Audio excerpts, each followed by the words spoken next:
Je pense que nous n'avons plus besoin de preuves. C'est là d'une évidence claire. La franc-maçonnerie a voulu introduire dans l'Église cette notion fausse de la liberté religieuse pour détruire la vérité de l'Église. Car pourquoi ont été persécutés Pierre et Paul et tous les martyrs?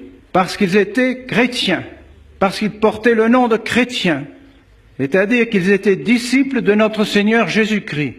Et parce que ces disciples de notre Seigneur Jésus-Christ et cette religion se disaient la seule vraie, et étaient en train de convertir tous les disciples de toutes ces fausses religions, de toutes ces divinités païennes, de tous ces faux cultes.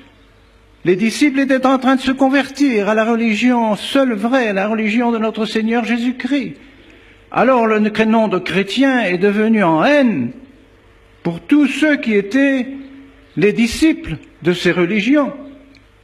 Et les empereurs, protecteurs de ces fausses religions, ont donc persécuté tous les chrétiens parce qu'ils disaient « Nous sommes la seule religion vraie.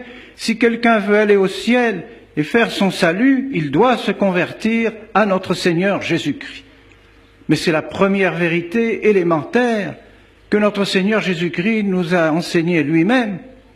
Et parce que Jésus-Christ est Dieu, voilà notre religion, voilà notre vérité, voilà ce qui fait notre difficulté avec Rome, mes bien chers frères. Si vous nous demandez pourquoi toujours ces difficultés avec Rome? Parce que nous refusons l'œcuménisme, parce que nous refusons la liberté de toutes les religions, parce que nous n'avons qu'un Dieu, un seul Dieu, notre Seigneur Jésus-Christ, qui vit et règne dans l'unité du Père et du Saint-Esprit dans les siècles des siècles. Nous répétons cela à toutes nos oraisons, nous répétons cela dans toutes nos prières.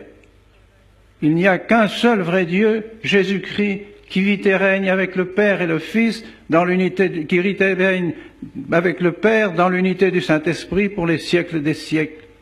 Et alors nous sommes persécutés, évidemment, par tous les adeptes des fausses religions, bien sûr.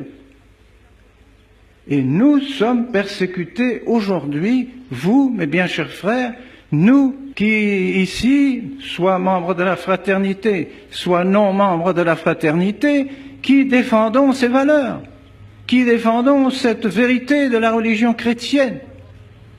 Vous n'êtes pas œcuméniste, vous n'avez plus le droit de rentrer dans nos églises, dans ces églises catholiques qui ont été faites pour la religion chrétienne, qui ont été faites pour honorer notre Seigneur Jésus-Christ comme seul Dieu, seul Sauveur, seul salut, par sa sainte croix, par son sacrifice.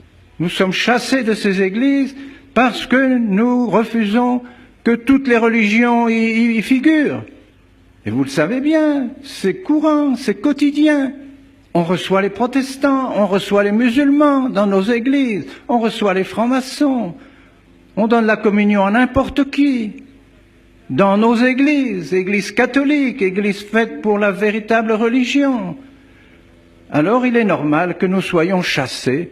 Et oui, nous sommes chassés de ces églises, nous ne pouvons plus y prier, nous ne pouvons plus continuer le culte qui était celui d'autrefois dans ces églises et que nous voulons rétablir. Eh bien, si nous ne pouvons pas être dans les églises, nous garderons la foi. Nous garderons la foi en notre Seigneur Jésus-Christ.